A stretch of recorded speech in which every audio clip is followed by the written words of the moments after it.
하나의 교회 성도 이경철입니다.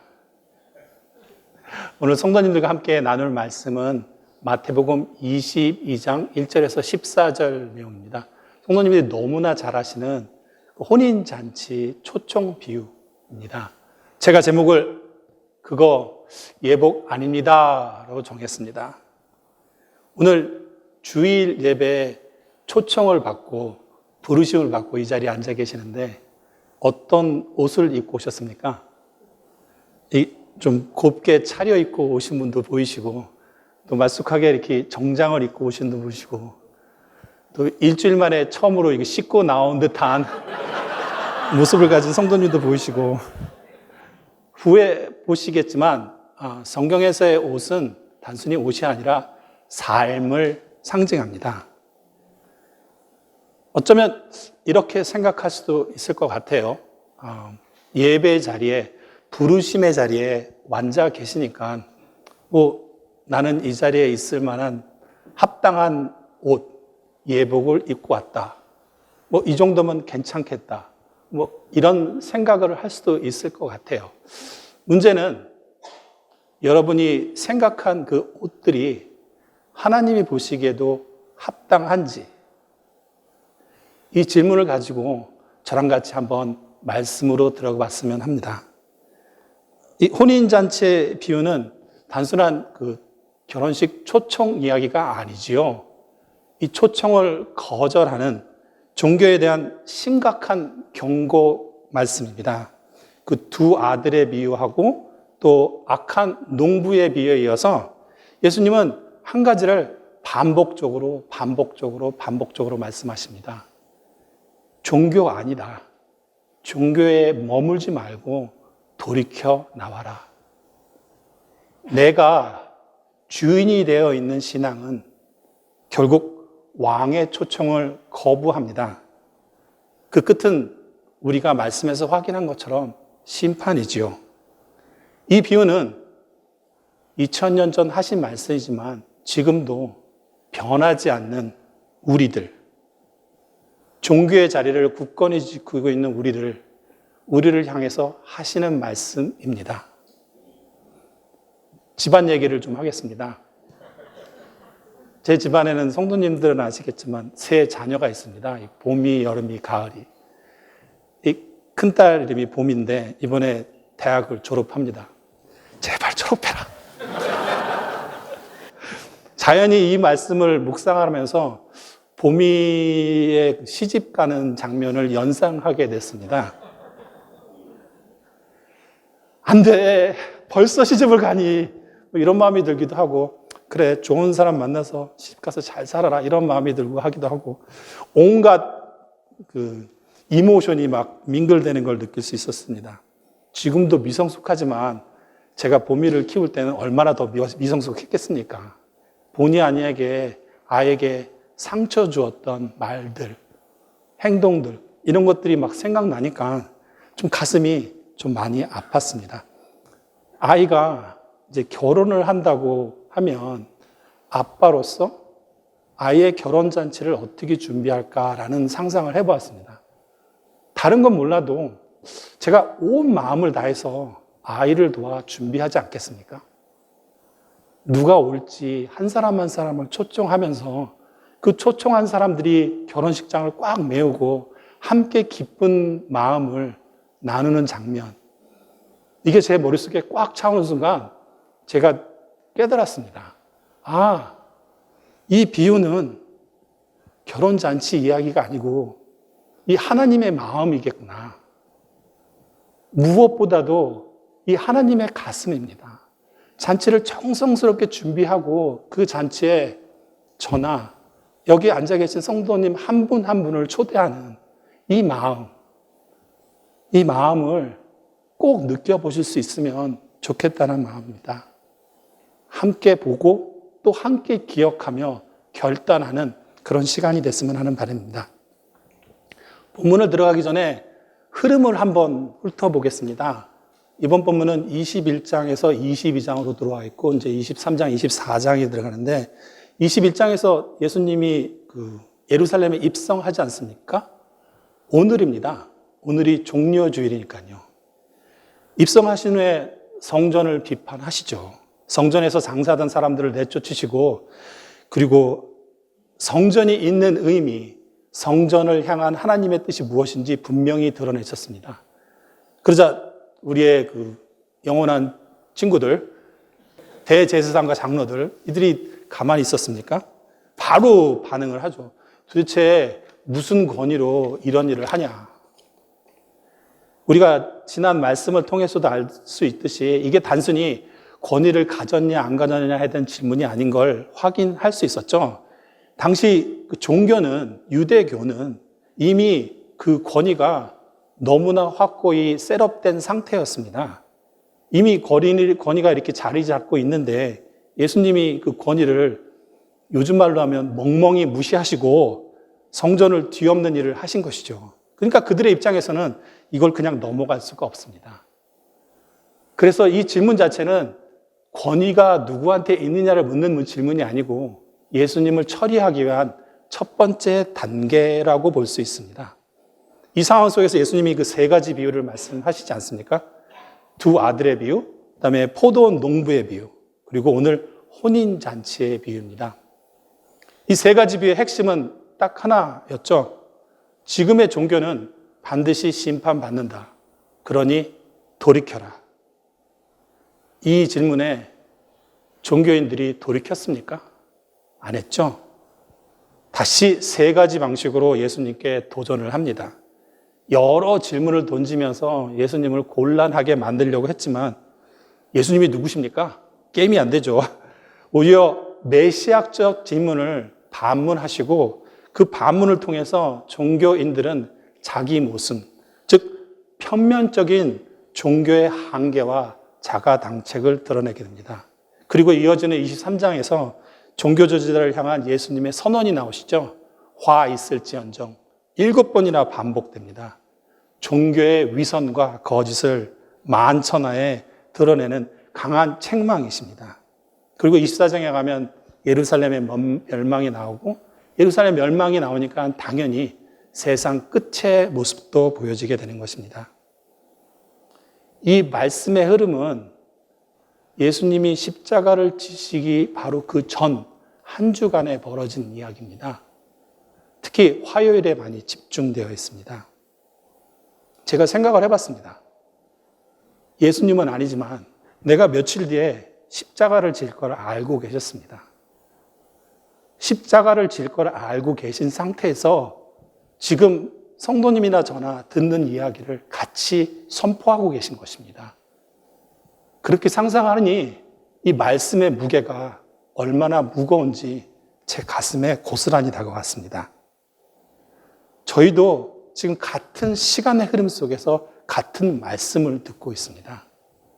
아시는 것처럼 종교인들은 돌이키지 않았습니다. 심판의 자리까지 갔습니다. 같은 말씀을 듣고 있는 저나 여러분은 어떻게 하시겠습니까? 우리 스스로 정직하게 성찰해야 될 부분이라고 생각했습니다. 저는 이 비유를 통해서 세 가지를 보고자 합니다. 첫 번째는 종교의 문제입니다. 예수님께서 계속 말씀하신 그 세 비유를 통해서 우리는 확인할 수 있었죠. 종교는 거역할 뿐 아니라 돌이키지도 않고 자기 권세를 끝까지 주장하는 모습을 확인할 수 있었습니다. 즉, 이 세 비유의 공통된 점은 종교의 문제라는 것입니다. 이 말씀은 종교가 조금 잘못된 것, 조금 이해가 부족한 것이라고 말하지 않습니다. 예수님이 보실 때 종교는 반역입니다. rebellion입니다. 왜 그럴까요? 종교의 중심에는 늘 나의 의지, 자기 의지, 아집이 있습니다. 나는 옳은 종교에 속해 있고 또 나는 옳은 교리를 믿고 또 옳은 전통 속에서 신앙생활을 한다고 믿고 있는 거죠. 나는 나름 뉴저지에서 말씀이 제대로 선 교회를 다니고 있다라고 믿고 있습니다. 문제는 다 나는입니다. 다 내가 합니다. 지난주에 그 하나님 교회 전체방에 새로 시작하는 훈련 안내와 신청서가 딱 뜨는 순간 제가 무슨 반응을 했겠습니까? 와, 이거 정말 기다리던 훈련이 이제 막 시작되는구나. 뭐 이런 반응을 했겠습니까? 아, 이게 또 훈련이야? 아니, 지금까지 한 훈련이 도대체 몇 개인데 이게 정말 마지막일까? 솔직히 한 마음이 더 올라왔습니다. 이거 안 해도 돼. 하는 것도 많잖아. 삼기분에 말씀 나눔에 이거 꼭 안 해도 하나님 나라 가는데 지장 없지 않나? 이 생각까지 딱 드는 순간 제가 딱 깨달았습니다. 이 비유는 종교인들한테 하는 게 아니고 나구나. 내가 종교이구나. 하나님을 거부하지 않았죠. 교회도 나오고 말씀도 듣고 봉사도 합니다. 또 주저넘게 이 자리에 서서 말씀도 선포합니다. 내가 할 수 있는 것, 내가 원하는 것, 그것만 하죠. 누군가 나의 영혼을 위해 기도하고 준비하고 권면하면 Thank you, but no thank you 합니다. 괜찮습니다. 저는 지금도 충분합니다. 합니다. 이미 내가 스스로 만들어 놓은 그 종교라는 자리에 안주하고 그 안주해서 스스로를 위로하는 걸 넘어서 그 누가 뭐래도 깨지지 않는 에고의 껍질을 단단히 쌓아가고 있습니다. 나의 의를 쌓아가고 있습니다. 그 벽 안에서, 그 에고 안에서 나는 10,000가지 이유가 있습니다. 나는 정당합니다. 나는 구원받았습니다. 나도 모르는 사이에 나만의 종교를 만들고 그 안에서 하나님보다 더 높은 성을 쌓고 있는 것이었습니다. 종교는 본질이 아니라 그릇이라고 종종 말씀하셨죠? 본질을 담기 위해서 필요한 존재입니다. 그리고 좋은 그릇이 도움이 되는 건 맞는 것이죠.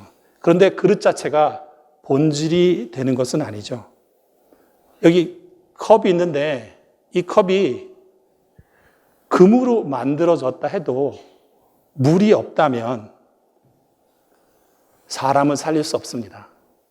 하지만 종이컵이라도 물이 있으면 우리를 살릴 수 있는 거랑 같은 이야기죠. 문제는 옳고 좋고 그런 그릇을 가지고 있다고 스스로 믿으면서도 그 안에 본질을 담으려는 구하고 찾고 두드리는 마음이, 가슴이 부족했던 거였습니다. 문제는 이 부족한 것이 부족한 것으로 끝나는 것이 아니라 하나님 보시기엔 거역이 될 수 있다는 것입니다. 포도원 농부의 비유가 바로 그거 아니었습니까? 주인은 있는데 농부들이 결국 어떻게 합니까? 주인을 거역하죠. 또 하나의 특징이 있습니다. 종교는 돌이키지 않습니다. 건축자들이 버린 돌에서 알 수 있듯이 우리의 삶은 사실 매일 말씀 앞에서 깨지고 부서져야 합니다. 그래야 새로워질 수 있으니까요. 그런데 종교는 말씀에 의해서 깨지는 것을 거부하죠. 그래서 결국 어떻게 됩니까? 말씀에 의해서 내가 스스로 깨어지는 것이 아니라 마지막에는 말씀이 나를 깨트리는 심판의 자리까지 가게 되는 것입니다. 오늘 혼인잔치에 비해서도 똑같이 나오지 않습니까? 사람이 끝까지 붙잡고 있는 것이 나의 의입니다. 종교의 의입니다. 예복을 입지 않고 들어와 있는 사람은 아무도 없죠. 자기 생각에는 충분하다고 믿었기 때문에 이 자리에 있는 거 아닙니까? 자기 나름대로 이 정도면 됐다. 나 열심히 내가 일해서 마련한 명품 가방 하나라도 들고 들어온 것이죠. 문제는 이 기준이 다 나한테 있습니다. 나의 기준이죠.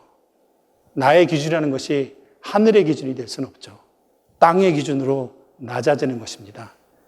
이 마음껏 낮아진 종교라는 울타리 안에 들어와서 주저앉아 서로 다 눈 가리고 아웅하면서 괜찮다, 이 정도면 됐다 하는 것이죠. 문제는 이 낮아진 종교 기준에 앉아 있다 보면, 머물다 보면 그 물이 썩어서 너무나 당연하고 너무나 정당하고 그것이 나아가서 나의 의의가 됩니다. 10,000가지 이유가 있는 것처럼 그 의의를 끝까지 내려놓지 못하죠. 제가 최근에 유튜브를 보다가 한국 기독교 방송에서 한 여론조사를 접할 기회가 있었습니다. 그 여론조사의 제목이 왜 교회는 신뢰를 잃었는가라는 제목이었는데, 한국 교회의 사회적 신뢰도를 묻는 여론조사였습니다. 일반인이죠. 그러니까 교회를 다니지 않는 일반인한테 물어봤을 때 75%가 교회를 신뢰하지 않는다고 합니다. 또 똑같은 수가 교회의 목회자를 신뢰하지 않는다고 합니다. 근데 더 놀라운 것은 교회를 다니는 사람들, 교회의 기독교인이라고 믿는 사람들한테 물어봤을 때 3분의 1이 본인조차도 기독교를 신뢰하지 않는다고 합니다. 본인조차도 목회자를 신뢰하지 않는다고 합니다. 그 이유를 좀 더 들여봤는데 그 이유가 무엇인지 아닙니까?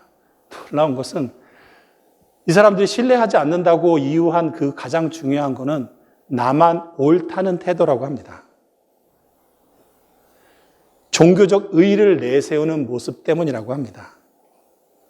이 이야기를 들으면서 제 마음이 좀 무거워졌습니다.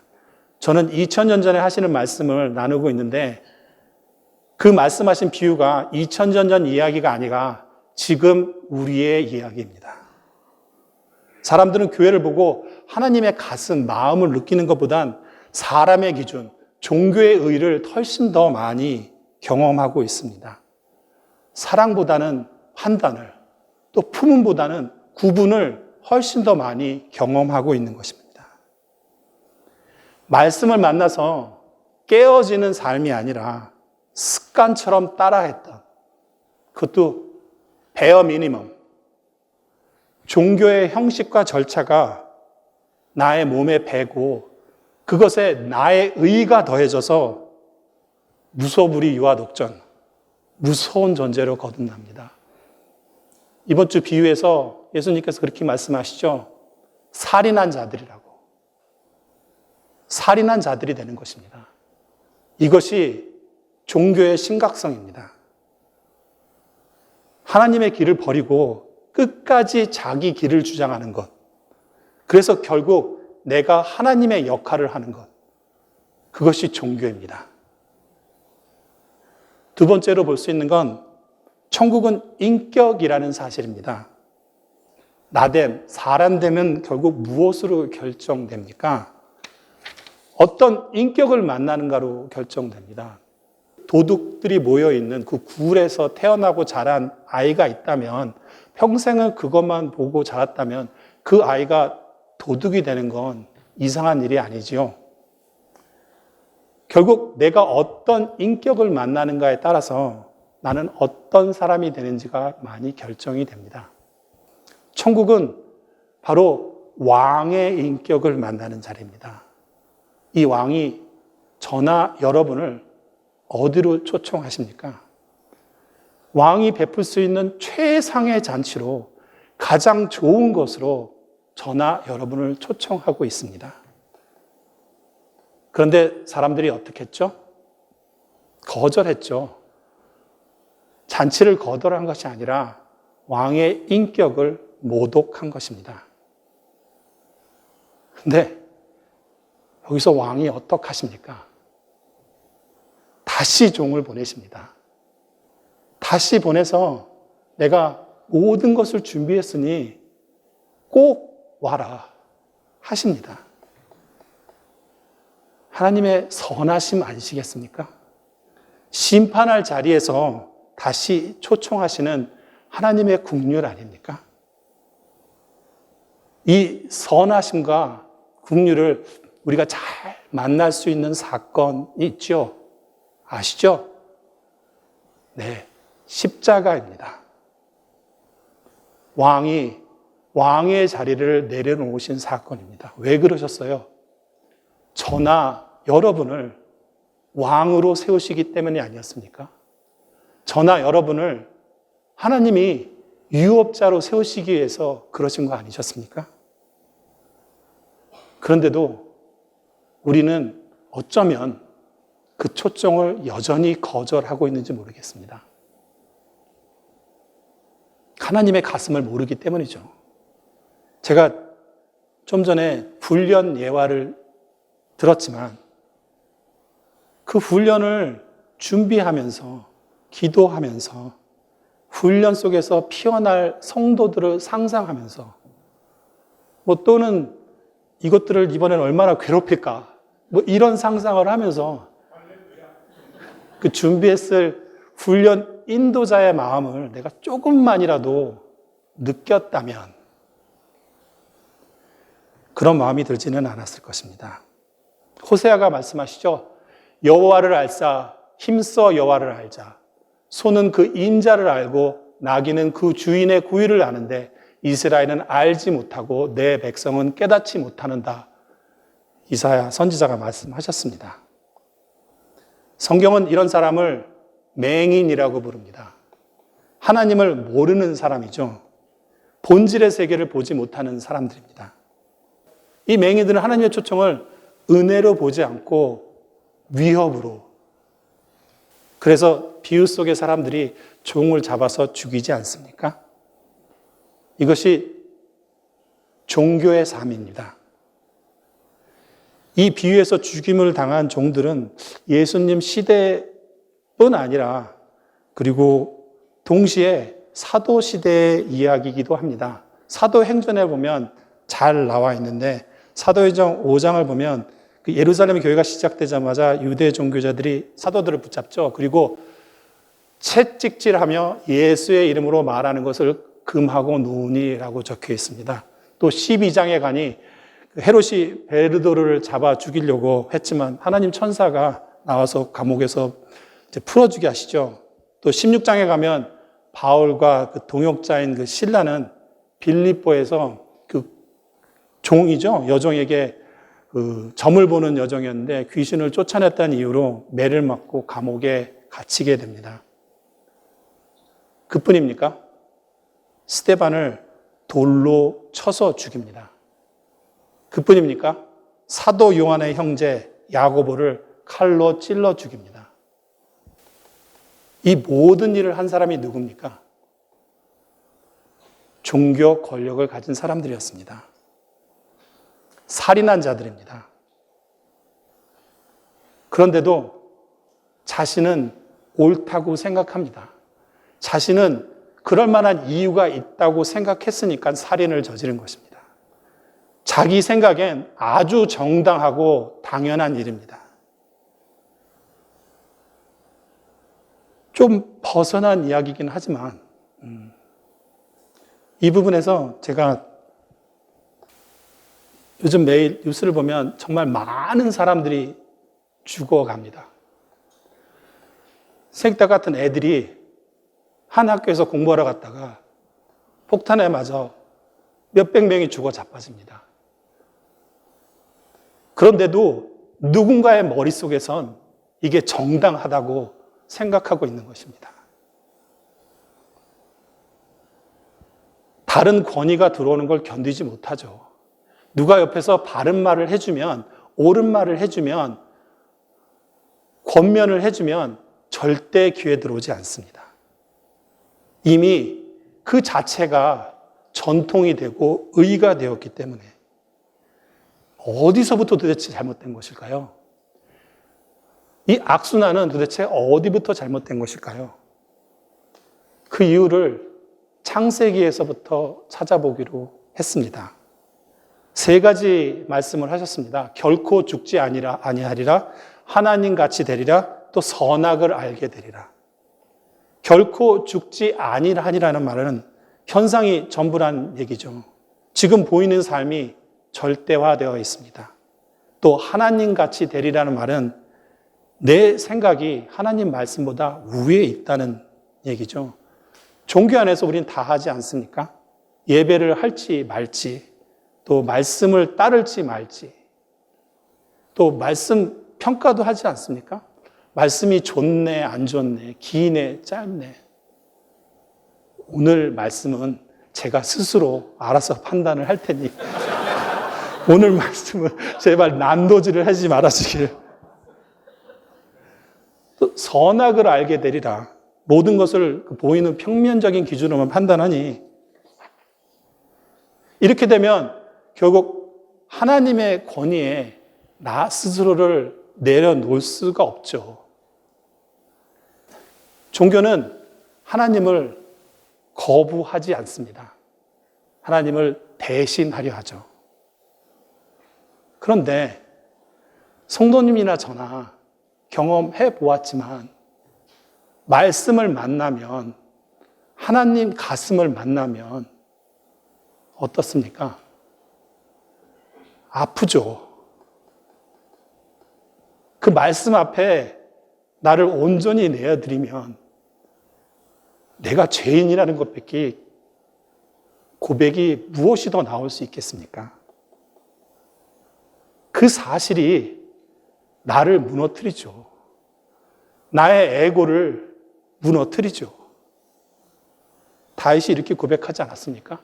하나님이 구하시는 제사는 상한 심령이라.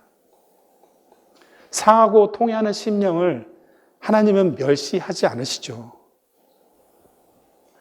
근데 말씀드렸다시피 쉬운 게 아니죠. 항상 제자리에 있는 것 같죠.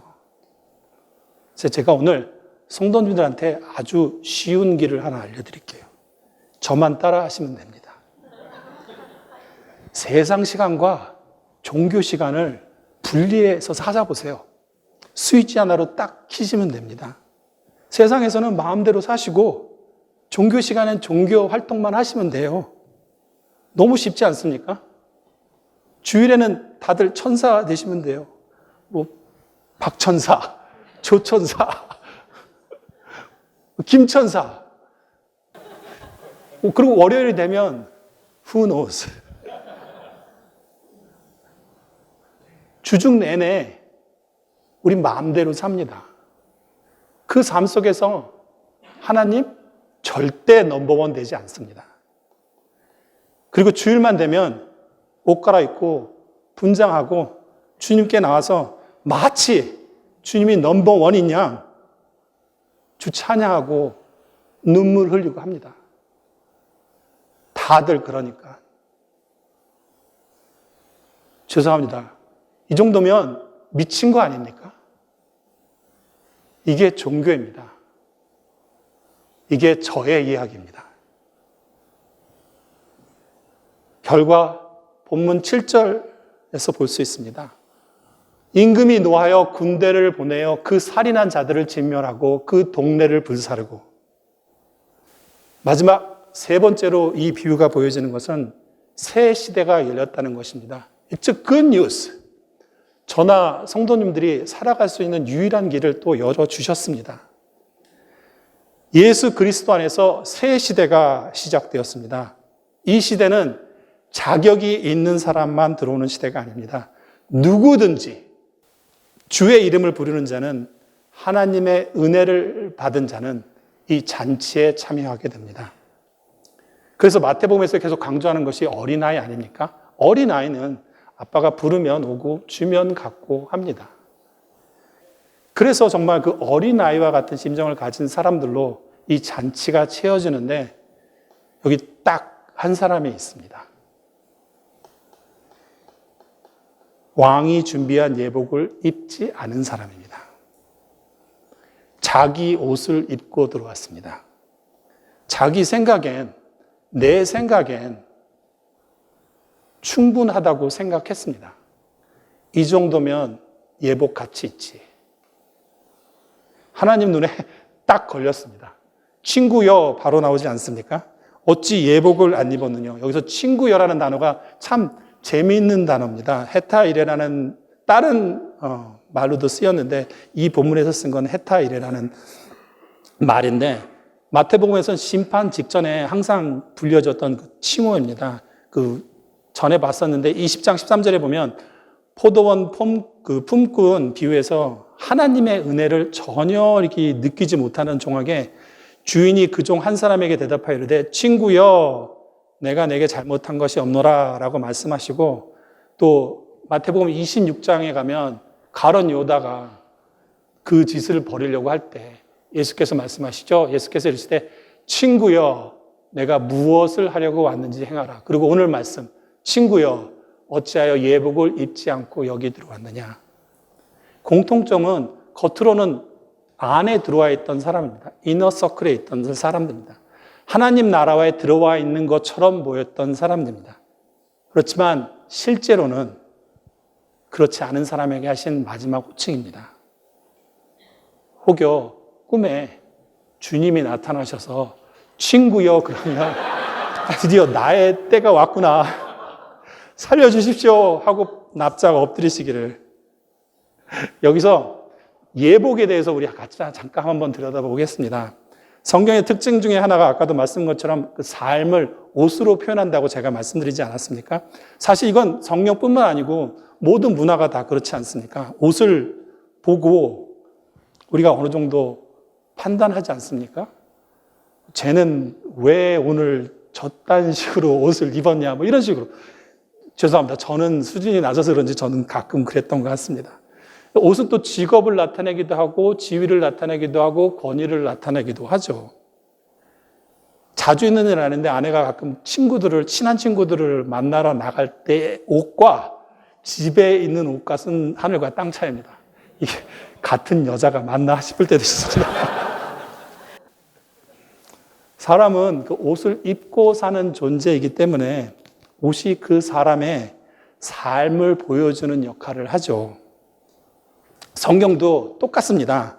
대표적인 말씀이 그 이사야서 61장 10절인데 그가 구원의 옷을 내게 입히시며 의의 겉옷을 내게 더하셨느니라. 여기서 우리가 눈여겨봐야 할 말은 내게 입히시며 내게 더하셨느냐입니다. 하나님이 준비하시고 하나님이 더하십니다. 우리는 그것을 받아 입는 존재입니다. 우리가 만들어 입는 것이 아닙니다. 창세기 3장에 보면 여호와 하나님이 아담과 그의 아내를 위하여 가죽 옷을 지어 입히시니라 라고 적혀 있습니다. 아담과 하와가 나뭇잎 치마를 만들어서 입지 않았습니까? 하나님은 그것을 벗기시고 가죽 옷을 입히셨습니다. 상상해 보십시오. 나뭇잎 이게 금세 마릅니다. 조금만 있으면 아주 민망한 일이 벌어질 수 있는 옷뜻입니다. 요즘식으로 말하면 일회용이죠. 오래 가지지도 않고 가릴 수는 있지만 살릴 수는 없습니다. 근데 가죽 옷은 죽음으로 만들어진 옷 아닙니까? 그 가죽 옷은 우리를 살릴 수 있습니다. 사람이 만든 옷이 아니라 하나님이 준비하신 옷을 입게 하신 것입니다. 요한계시록에 가면 옷이 구원의 증거로도 나옵니다. 흰 옷을 입고 나와 함께 다닌다. 또 이기는 자는 이와 같이 흰 옷을 입는다. 이 흰 옷은 하나님과 함께 사는 그 생명의 증거이지요. 그런데 요한계시록 3장 18절에 가면 조금 다른 표현이 나옵니다. 내가 너를 권하노니 흰 옷을 사서 입어. 제가 조금 전에도 옷은 하나님이 주신 걸 입으라고 했는데 여기는 사서 입으라는 표현이 나와서 앞에 말이랑 좀 상충된 것 같이 느껴지시는데 이 말씀하신 배경을 알면 충분히 이해가 되실 것입니다. 이 말씀은 그 계시록에 나오는 7개의 교회 중에 그 마지막 교회, 그 마지막 교회 이름이 라오디게나라는 교회입니다. 그 부유한 도시에 있어서 먹고 살만하고 부족한 것이 없는 그런 교회입니다. 그 7개 중에 교회 중에 유일하게 칭찬받을 짓을 한 것이 하나도 없는 그런 교회입니다. 이 교회에 있는 사람들이 뭐라고 스스로를 얘기하냐면 나는 부자다. 나는 부유하다, 나는 부족한 것이 없다 라고 말을 합니다. 이게 얼마나 무서운 말인지 아십니까? 우리 식으로 얘기하면 교회를 다니면서 속으로 나 정도면 괜찮지 이렇게 생각하고 있는 거랑 비슷한 이야기입니다. 뭐 가끔 소고기는 아니어도 삼겹살 먹고 잘 집 있고 뭐 작아지만 명품 가방도 하나 있고 그리고 주일날 되면 그거 두고 예배할 예배당도 있고 뭐가 부족해서 하나님한테 매달리겠습니까? 뭐가 아쉽겠습니까? 뭐가 그토록 절실하겠습니까? 그런 사람에게 하나님은 이렇게 말씀하십니다. 너는 공고하고 가련하고 가난하고 눈 멀고 벌거벗은 자다. 교회 안에 들어와 있지만 하늘의 생명을 따라 사는 삶이 아닌 종교인들. 그래서 여기서 사서 입어라라는 표현은 스스로 구하고 찾고 두드리며 하나님이 주시는 삶을, 그 생명을 분명히 선택하라는 의미가 있습니다. 그리고 19장에 가시면 결국 이렇게 마무리하시죠. 빛나고 깨끗한 세마포 옷을 입도록 허락하셨다. 결국 옷은 하나님이 허락하시는 것입니다. 하나님이 주신 은혜 안에서 성도는 구하고 찾고 두드림으로 의로운 삶을 살아가게 되는 것입니다. 문제는 잔치에 들어왔느냐 안 들어왔냐가 아닙니다. 무엇을 입고 서 있느냐입니다. 지금 성도님들이 입고 계신 옷은 하나님이 주신 옷을 입고 계십니까? 아니면 여전히 성도님이 만든 옷을 입고 계십니까? 왕께서 말씀하십니다. 그 손발을 묶어 바깥 어두운 데 내던지리라. 마태복음은 이 심판을 게헨나, 흰 놈의 골짜기, 장소이지요. 이미지로 설명합니다. 유대인들에겐 그 쓰레기와 시체가 태워지던 심판의 장소였습니다. 또 바깥 어두운 데라는 표현도 마태가 많이 쓴 표현인데 그 당시 그 유대인들에겐 의인의 회중, 그 바깥으로 쫓겨난다는 의미입니다. 시편 1편을 통해서 확인할 수 있는데 악인들은 심판을 견디지 못하며 죄인들이 의인들의 모임에 들지 못하리라 라고 적혀 있습니다. 마지막입니다. 청함을 받은 자는 많되 택함. 어저께 제가 말씀드렸는데 에클레테스. 택함을 받은 자는 적다. 이 말씀은 당시 그 유대거를 비판하려고 적으신 말씀만은 아니시죠. 이 복음서를 기록한 이유는 마태 공동체를 일깨우기 위해서죠. 너희도 종교가 돼서는 안 된다. 은혜로 불러내심을 받은 사람들, 에클라테스, 그리고 그리스도의 몸된 교회, 에클레시아, 그 몸된 교회로 살아야 된다라고 말씀하십니다. 그것을 증거하기 위해서 마태는 자기 생애를 걸고 이 복음을 증거하였습니다. 마감하겠습니다. 수고하셨습니다. 하나님 없이 살 수 있습니까? 솔직히 말해보세요. 다 살 수 있죠. 왜 못 삽니까? 다 먹고 살지 않습니까? 불편하지 않지 않습니까? 절실하지 않지 않습니까? 오히려 더 귀찮지 않습니까? 뭐 이렇게 하라는 것이 많은지 돌이키라는 것도 많고 내가 무슨 종교와의 전쟁에 맨 앞에 쓴 것도 아닌데 매주 종교. 그냥 내가 알아서 할게요. 지금까지도 그래 왔잖아요. 내가 잘 알아서 할 테니 leave me alone. 여기까지 이르는데 제가 제 뒤를 돌아보더라고요. 정말 내가 살았나? 정말 내가 다 한 것인가? 지금까지 내가 산 것이 다 내 힘이었나? 내가 지금 숨 쉬는 것이 내 능력인가? 수도 없이 거절했고, 수도 없이 외면했으며, 수도 없이 모욕까지 했습니다. 그럼에도 여전히 나를 다시 부르시고, 다시 부르시고, 부르시고 계십니다.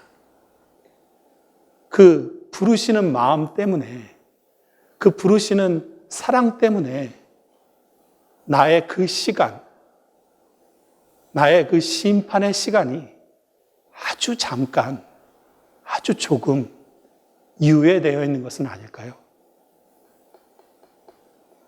작년에 제가 허리 수술을 했습니다. 그 후로 이제 허리 운동을 해야 된다. 살도 빼야 된다. 주위에서도 말을 하기도 하고 또 저도 필요를 느꼈으니까 이제 찾아보지 않습니까? 유튜브 보면 정말 많이 나옵니다. 이게 또 알고리즘이 무서워서 하나를 보면 비슷한 것들은 쫙 다 뜹니다. 근데 정말 좋은 게 많았어요. 그래서 제가 뭐 할게요? 저장합니다. 저장합니다. 또 저장합니다. 근데 하지 않습니다. 안 합니다. 아직은 걸어 다니니까. 아직은 견딜만 하니까. 아직은 괜찮다고 굳게 믿으니까. 때가 되면 하지 합니다. 이게 저의 신앙입니다. 말씀을 수없이 들었습니다. 듣고 있습니다. 알고 있다고 착각까지 합니다. 설명도 하고 주저넘게 이 자리에 서서 선포도 합니다. 근데 살지 않습니다. 응답하지 않는 종교인의 아집, 제 모습입니다. 그런 나에게 오늘도 왕은 다시 초대하십니다. 사람을 보내서 다시 초대하십니다. 내가 딴 사람은 몰라도 너는 꼭 같이 가고 싶어. 이 잔치에 꼭 오지 않을래? 부르십니다. 어떡하시겠습니까? 성도님들은 어떡하시겠습니까? 이 잔치에 들어가시겠습니까? 들어가셔서 정성껏 준비한 그 예복을 입기 위해 구하고 찾고 두드리는 삶을 살아가시겠습니까? 아니면 여전히 나의 누더기 같은 옷을 예복이라고 믿고 끝까지 거절하시겠습니까? 끝은 너무나 분명하지 않았습니까? 바깥 어두운데 쫓겨나 슬피 울며 이를 가리라. 저도 성도님도 함께 도전해 봅시다. 더 이상 듣는 말씀이 아니라 아는 말씀이 아니라 사는 말씀으로 그 자리로 같이 나아가 봅시다. 선포된 말씀을 붙잡고 같이 기도하시겠습니다.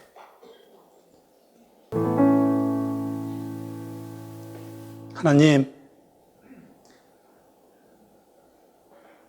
말씀 앞에서 나의 실체를, 우리의 실체를 보게 하시니 감사합니다. 나의 의의를 내려놓고 주님이 입히시는 그 예복을 구하고 찾고 두드리며 주님께서 준비하신 이 풍성하고 아름다운 잔치에 다 함께 기쁨으로 들어가게 하옵소서. 그 삶의 자리로 성큼성큼 나아가게 하옵소서. 예수 그리스도의 이름으로 기도드립니다. 아멘.